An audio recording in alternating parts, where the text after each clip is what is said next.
দর্শক, খুবই উদ্বেগ এবং উৎকণ্ঠার বিষয়। মিয়ানমারের আরাকান আর্মির অপহরণের শিকার 11 বাংলাদেশির কোনো হদিশ নেই। এই হচ্ছে শিরোনাম। অর্থাৎ 12ই নভেম্বর দুটি ট্রলারে নির্মাণ সামগ্রী সহ এই 7 মাঝিমাল্লা সহ 11 জনকে নিয়ে যায় এবং এখন পর্যন্ত তাদের কোনো হদিশ নেই।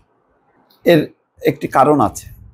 ওই অঞ্চল দিয়ে বাংলাদেশের সীমান্তরক্ষী বাহিনী, বিজিবি অথবা আমাদের পুলিশ, অন্য সংস্থা, তারা বরাবর কিন্তু খুবই নমনীয়।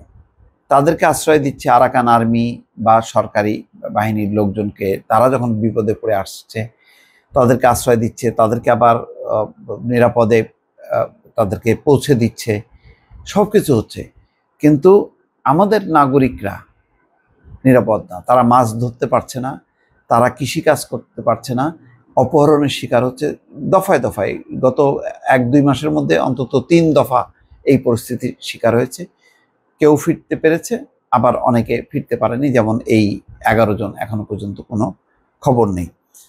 এই খবরে বলা হচ্ছে টেকনাফ সেন্ট মার্টিন নৌপথের নাইক্ষুংদিয়া এলাকা থেকে 12ই নভেম্বর দুটি ট্রলারে নির্মাণ সামগ্রী সহ 7 জন মাঝিমাল্লা অস্ত্রের মুখে অপহরণ করে নিয়ে গেছে মিয়ানমার বিদ্রোহী গোষ্ঠী আরাকান আর্মি।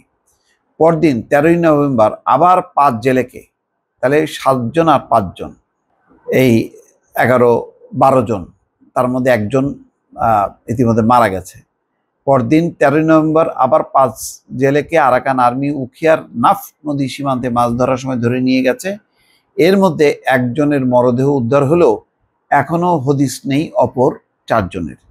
1 সপ্তাহ অতিবাহিত হলেও অপহরণের শিকার 11 জনের অবস্থান সম্পর্কে নিশ্চিত করে কিছুই বলা যাচ্ছে না বা তাদের অবস্থান নিশ্চিত করা যায়নি।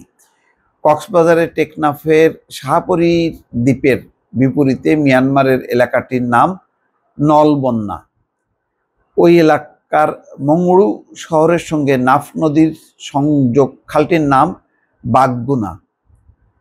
ওই বাগগুনা খালের পাশের উপকূলে পাশাপাশি পড়ে রয়েছে দুটি ট্রলার।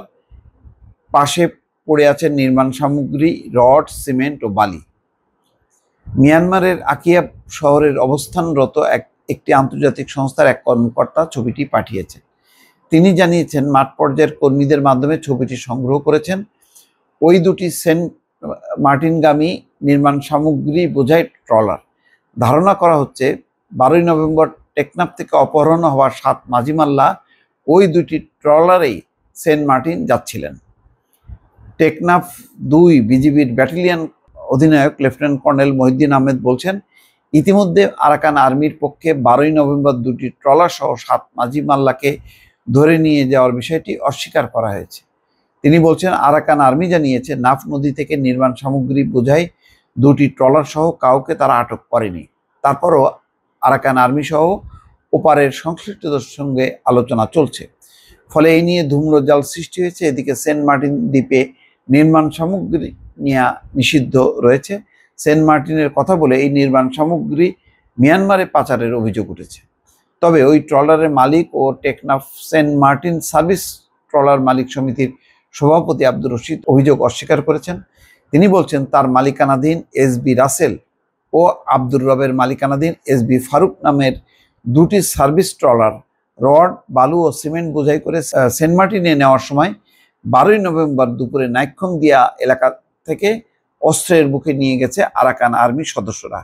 ট্রলার দুটিতে 7 জন মাঝিমাল্লা ছিলেন। গত 7 দিনও তাদের ফেরত দেওয়া হয়নি। স্থানীয় প্রশাসন ও বাংলাদেশ সরকারের ঊর্ধ্বতন কর্তৃপক্ষের মাধ্যমে ট্রলার দুটি সহ ফেরত আনার জন্য সুদৃষ্টি কামনা করেন আব্দুর রশিদ। ট্রলার দুটির মধ্যে এসবি রাসেলের রয়েছে 3 জন। তারা হলেন সেন্ট মার্টিনের আব্দুর রহমান, নূর আলম ও টেকনাফের মোহাম্মদ ইমরান।